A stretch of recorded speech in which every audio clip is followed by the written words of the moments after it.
And now, your daily dose of debate, breaking news, and uncensored views. This is the Michael Medved Show. And another great day in this greatest nation on God's green earth. It is all just a giant cluster. Well, you know the rest of that. A cluster what? It's a mess. This inside Trump's floundering Iran peace process. This is actually a headline from The Telegraph. No one in the administration seems to know what's going on, what the plans are, what we're even aiming for now. It's all just a giant cluster, and there's zero accountability either. That is what a Trump world source told The Telegraph.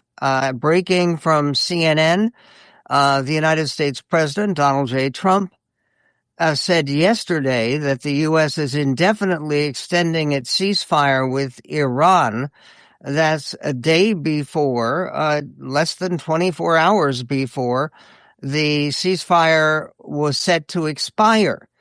And meanwhile, there's a new round of peace talks in Pakistan that have been placed on hold. J.D. Vance, the vice president, has had to postpone or cancel his planned glorious trip to Pakistan. Meanwhile, the Iran acknowledged the ceasefire extension, but didn't say that Tehran was ready to attend the new round of talks. That, according to state TV today. Here is the very latest and the latest breaking news from CNN. Iran's Revolutionary Guard fired on 3 ships in the Strait of Hormuz, where else, today, throwing efforts to end the war further into question. The Guard seized 2 of the ships and was bringing them to Iran, according to Iranian media. How would it be to be a crew member on one of those ships right now and be on your way to Iran? That might be unpleasant.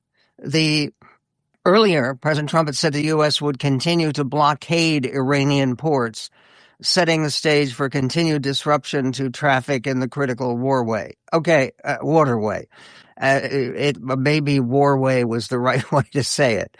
U.S. forces boarded an oil tanker previously sanctioned for smuggling Iranian crude oil to Asia, the Pentagon said yesterday, as it puts into place a global warning to track down vessels tied to Tehran. The tanker is the second vessel linked to Iran that has been interdicted by the U.S. military. Iran's foreign minister, the redoubtable Abbas Araghchi, today called the U.S. blockade a breach of the ceasefire. Meanwhile, there is no ceasefire going on other than an attempt to save, according to a new analysis, to save some of the stockpile of air defense missiles that the U.S. depends on. The Hill is reporting a new analysis found the U.S. has used up nearly half of its stockpile of Patriot air defense missiles and significantly depleted 6 other key missile stockpiles during the war against Iran so far. A war that has gone on for now more than a month. Yesterday, President Trump had said the war had been going on for 5 months. That's an exaggeration. It's not true. 5 weeks we're getting to. But then again, what's a few differences in weeks or months when you're having so much fun, right? Rebuilding the stockpiles. This is stockpiles of defense missiles that we need to protect ourselves, our military resources, our bases, and yes, our allies. Rebuilding the stockpiles will take 1 to 4 years. according to the analysis.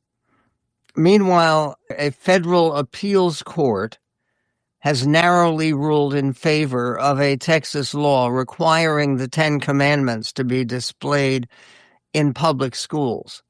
The decision is expected to set up a battle before the Supreme Court with significant implications for the separation of church and state. Meanwhile, and this is one thing you had to see coming.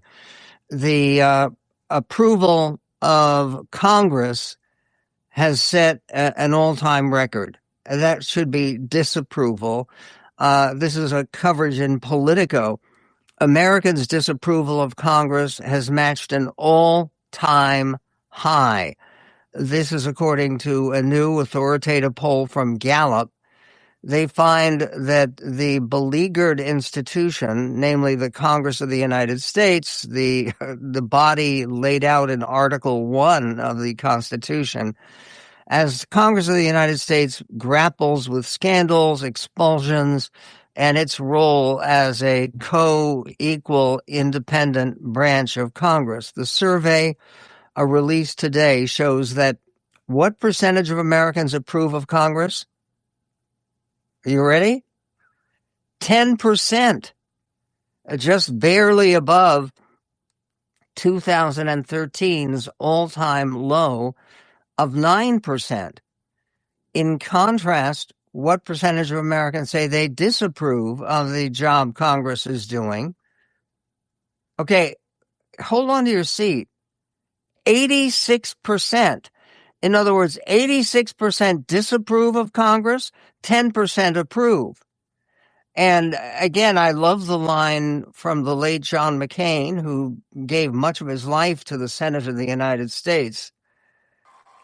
And John McCain at one point said that the approval of Congress is down to blood relatives and paid staff.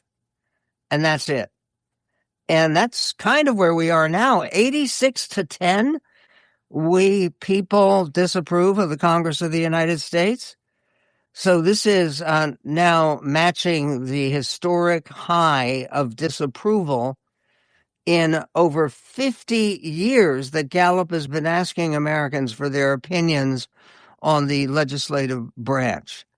So what we are learning here is that Trump, as low as his ratings are, which are in the low 30s, 31, 32, 33%, it's in that range depending on which poll, but it's all below 40%, that Trump still has 3 times higher approval rating than Congress. So is this something for him to brag about? Well, it's problematic because if 86% of Americans disapprove of Congress, they are very unlikely to vote to return the same Congress to power. And right now, most people know and recognize that the Republicans are in power. Coming up, there's a series of posts last night. The posts that President Trump had offered, he had 19 posts in 12 hours and basically running all night, attacking the authorities in Iran, actually praising some authorities in Iran, but attacking James Carville and wind farms and much more, and going on and on. What was haunting the president? We will be getting to that and to the results of the big vote in the special election in Virginia, results that President Trump may not like. And in fact, he doesn't like. We will get to that and more coming up on the Medved Show.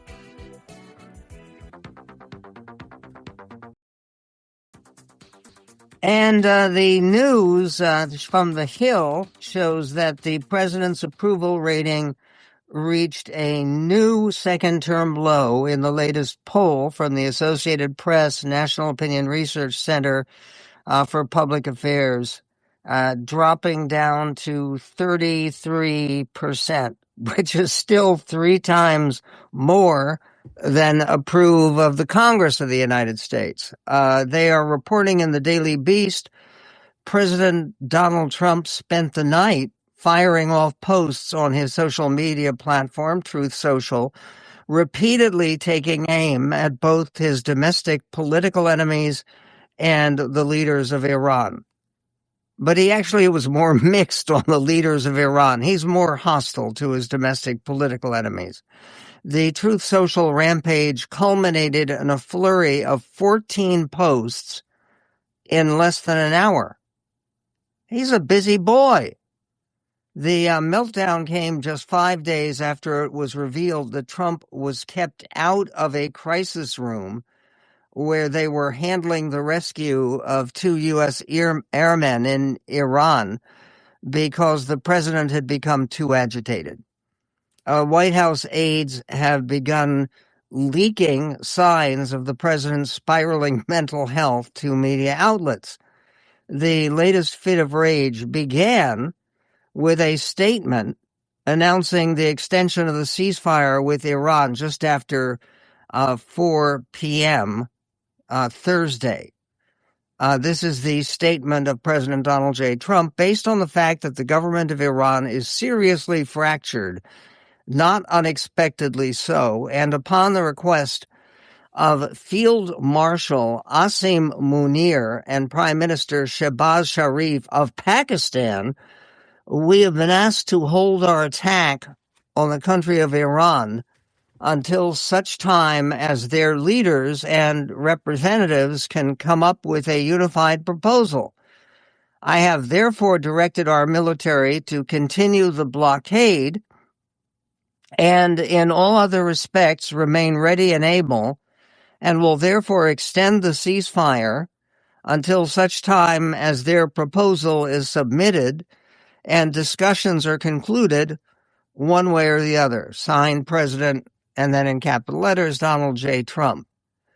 In subsequent posts, the president, and they had in this account 79 years old, raged at the Wall Street Journal's editorial board, at Democratic strategist James Carville, who's even older than President Trump, and at the Supreme Court justices he himself appointed during his first term, before pivoting back to the subject of Iran. Iran doesn't want the Strait of Hormuz closed, said President Trump. They want it open so they can make $500 million a day. That's what the president wrote. People approached me 4 days ago saying, "Sir, Iran wants to open up the strait immediately," Trump continued.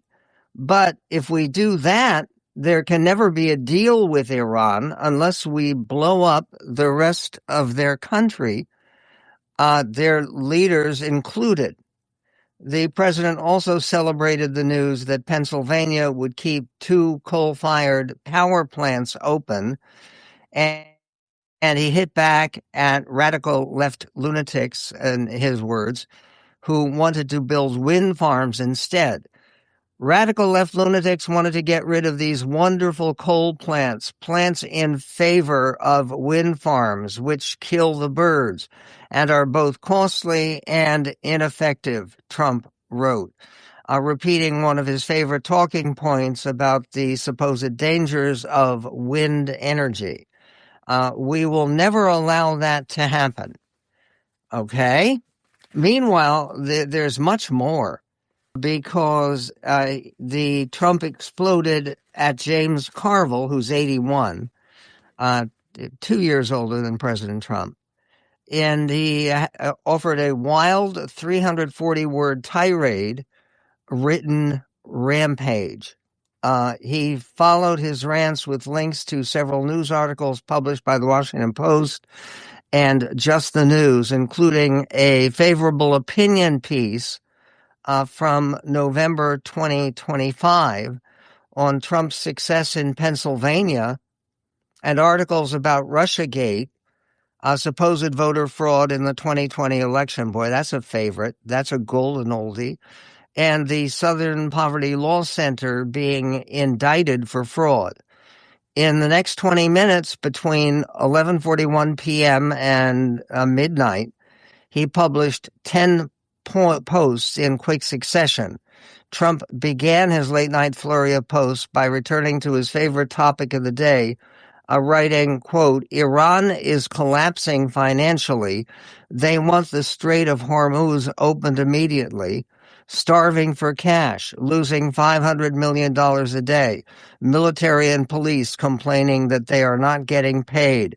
SOS," with 4 exclamation points. I don't know if that means stuff on a shingle or what the SOS means here exactly. He then posted a number of videos aimed at his political enemies, including former President Barack Obama and former FBI Director James Comey. Boy, isn't James Comey looking a lot better with Kash Patel and some of his problems? In one video, Trump Advisory Board member Jason Meister throws around the bogus claim that there is a incontrovertible evidence that Obama spearheaded a seditious conspiracy to overthrow the U.S. government in 2016. In another, plastic surgeon Dr. Sheila Nazarian tells Fox News that Trump is the only person helping women in Iran. The president continued his posting spree by reposting his own Truth Social posts with added commentary from his supporters, including one who wrote that the president has been preparing for this war with Iran for over 40 years.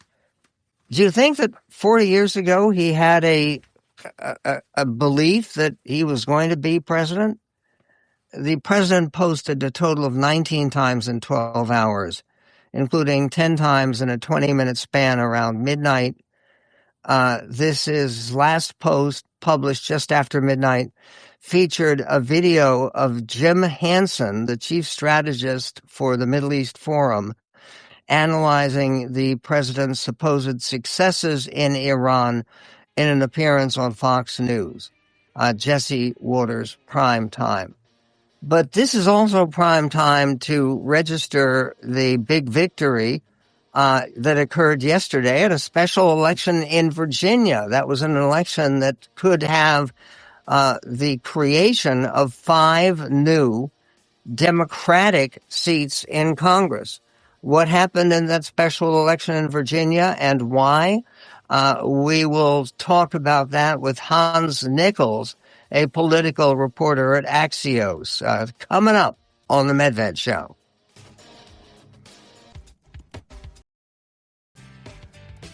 Yesterday on the Michael Medved Show, we talked a good deal about the special election in Virginia involving a constitutional amendment and reapportionment of that state's representatives in the House of Representatives of the United States. We said that it was going to be a close race. It was incredibly close and maybe incredibly significant in terms of the upcoming midterm elections. There's a good piece, thoughtful piece, by Hans Nichols, who is a political reporter at Axios, and he is a co-author of Axios Hill Leaders. The race in Virginia was won by Democrats, but it was a very narrow victory. It was only about, 3 points, maybe even less than that in the final total. Hans, what's the deepest significance of this particular special election? 4 Republican lawmakers will likely lose their jobs in Virginia. Now, let me add the caveats to that. And the caveats to that are if... excuse me here, I'm just muting my phone from a senior administration official. The caveats on that are if the court, the Virginia Supreme Court, will get a chance to review this. In February, they said they're not going to stop this process from going forward before there's a vote. Now there's been a vote. They say that opens the door for the Supreme Court of the state of Virginia, the Commonwealth of Virginia, to weigh in. But if that doesn't happen, and they allow this to stand. And, there's some indication or some hints from Republicans that the tightness of the margin may affect the court a little bit. It's impossible to say that. Courts are supposed to be above politics, but they aren't always. So 4 Republican lawmakers in a state that was 6-5, Democrat to Republican congressional delegation, will likely lose their seats. They'll be redrawn into seats that are not favorable to them. They'll have a lot more Democratic new voters. And the great redistricting wars of 2026 will have the Democrats up by 1 seat if you take both sides' theories of the case that they're going to win as many seats they're saying going to win by redrawing these seats. Okay, this all goes with redrawing seats. It started in Texas, where the Republicans gained 5 seats, predictably. Then it went over to California, the largest state, where the public voted, and the Democrats gained 5 seats. Mm-hmm. So they have Florida coming up, another reapportionment battle?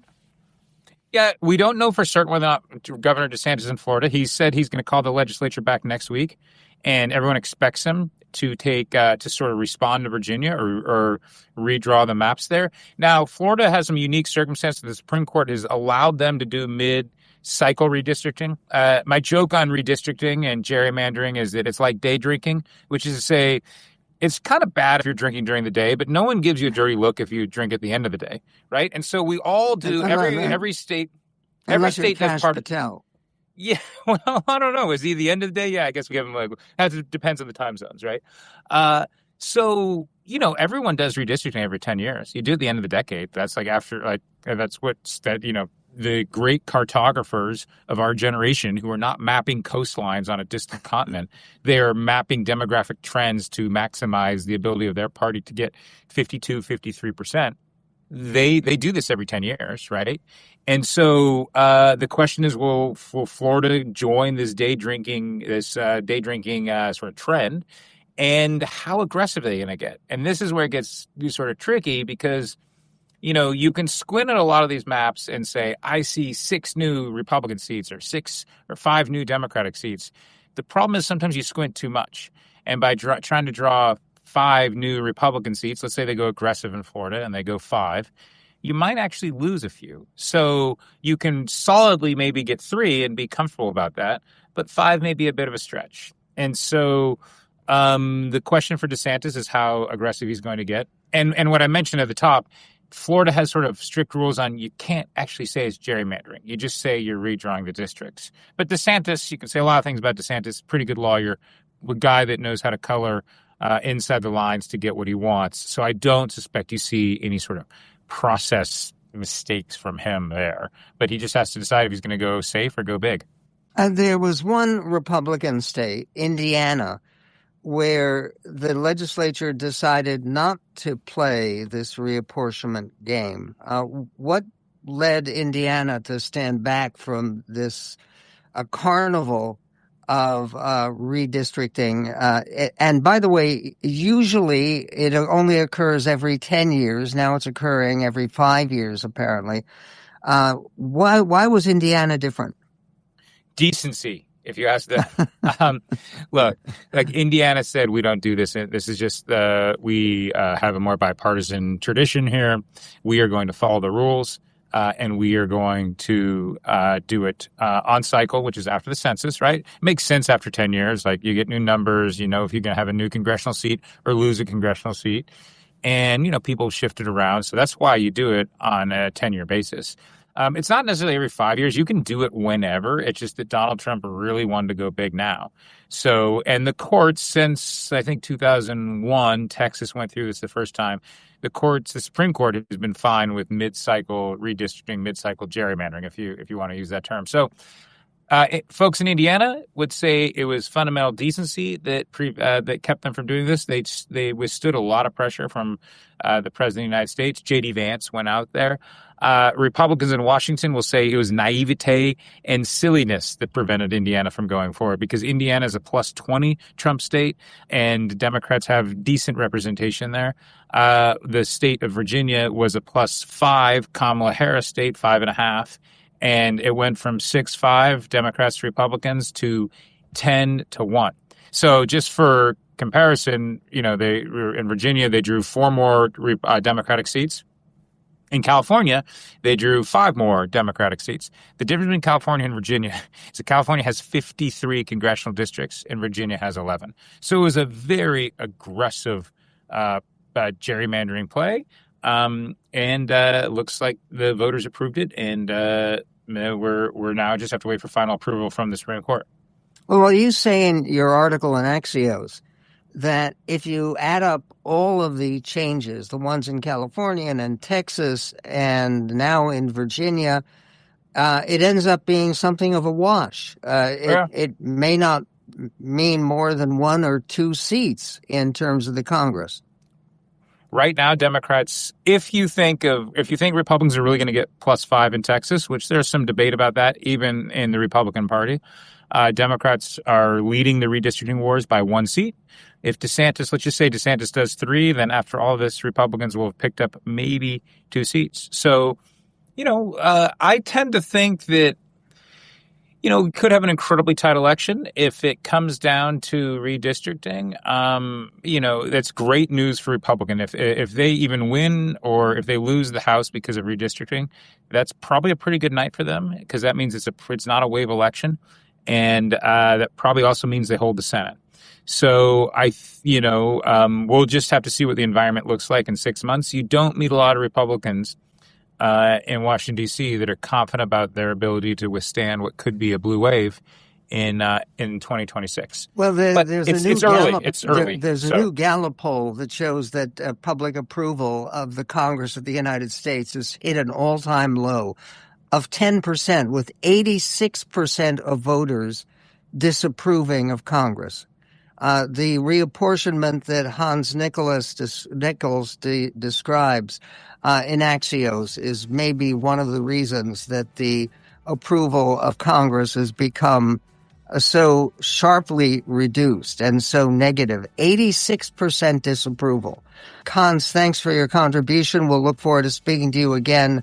And we'll look forward to more exciting twists and turns in these off-year elections of 2026. We'll be right back. If you enjoy hearing conversations like the talk we just had with Hans Nichols of the Axios, you should not only hear them, you should see them too. Check out the Michael Medved official YouTube channel, featuring full interviews with guests like Bret Stephens, Tom Nichols, John Bolton, David Frum, John Yoo, and many, many more. Just search Michael Medved Official on YouTube and hit subscribe. Join us. We would appreciate it. Meanwhile, concerning the election in Virginia yesterday, with 90% of the vote in, this according to NBC News, the yes vote on the ballot held a narrow lead of 3 percentage points. The special election is a major victory for Democrats as they seek to gain control of the very narrowly divided House of Representatives this fall.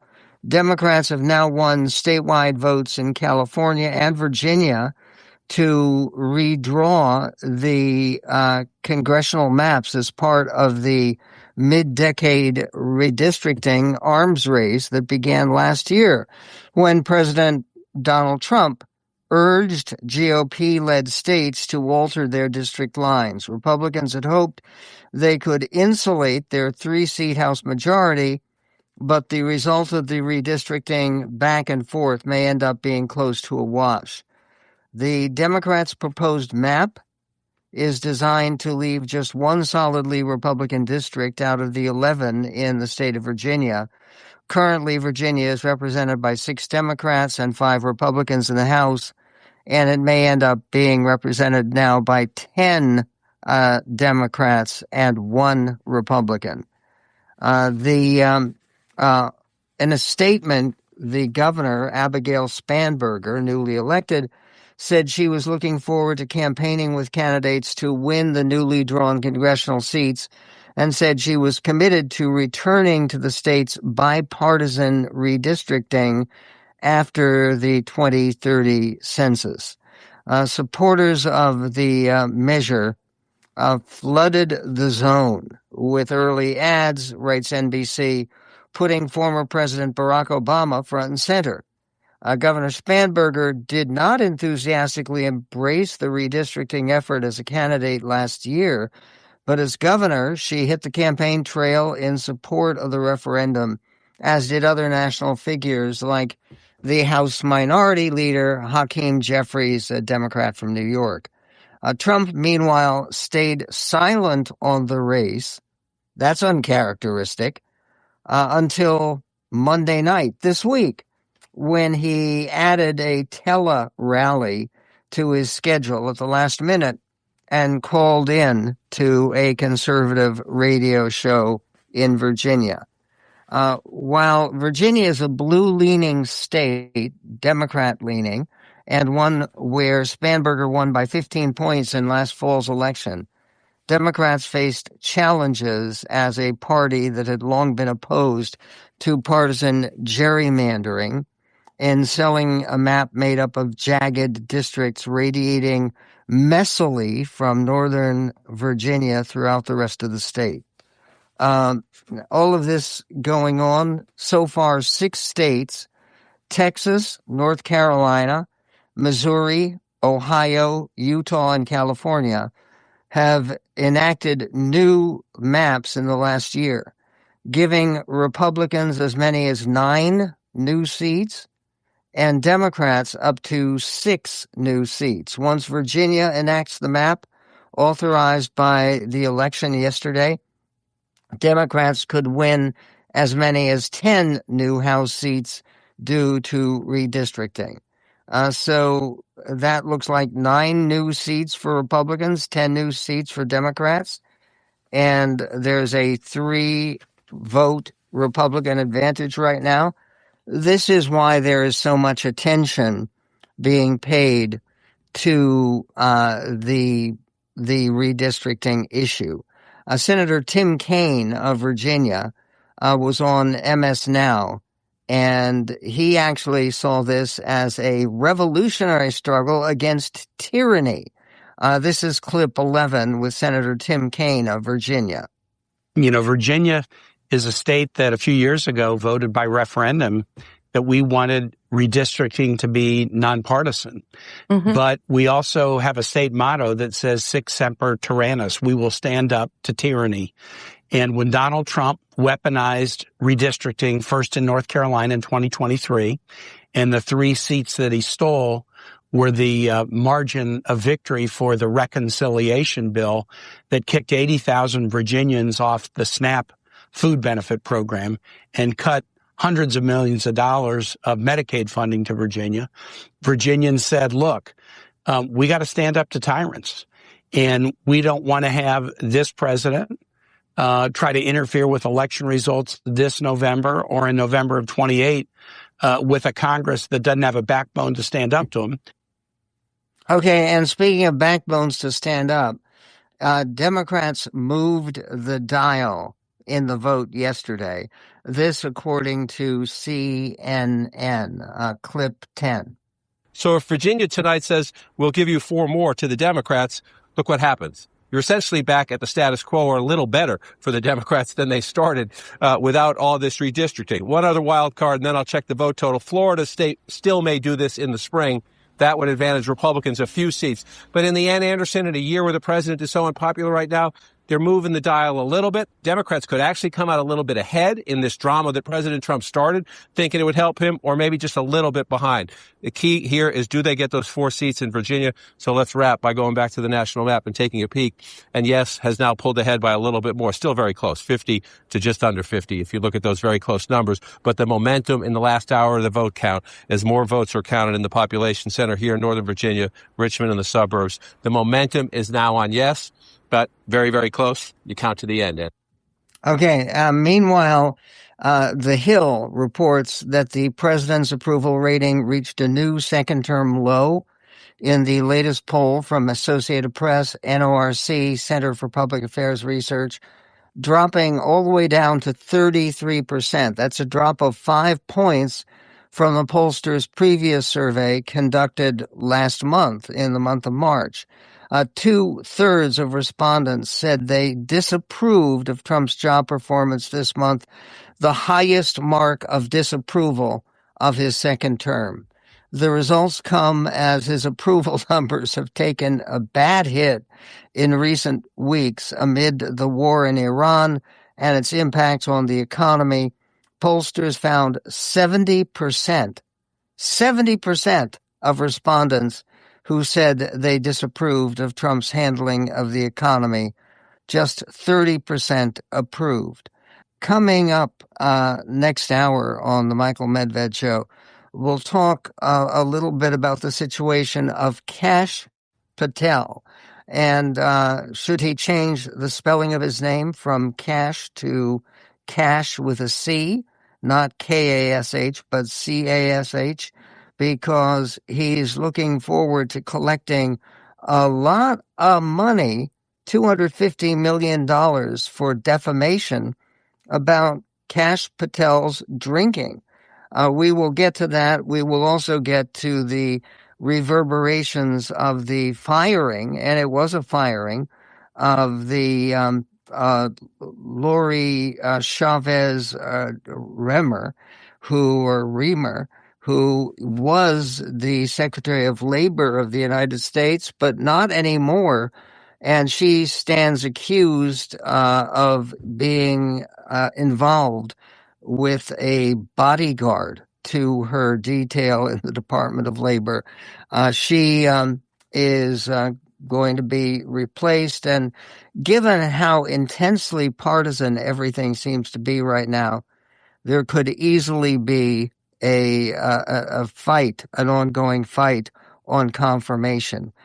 We will get to that.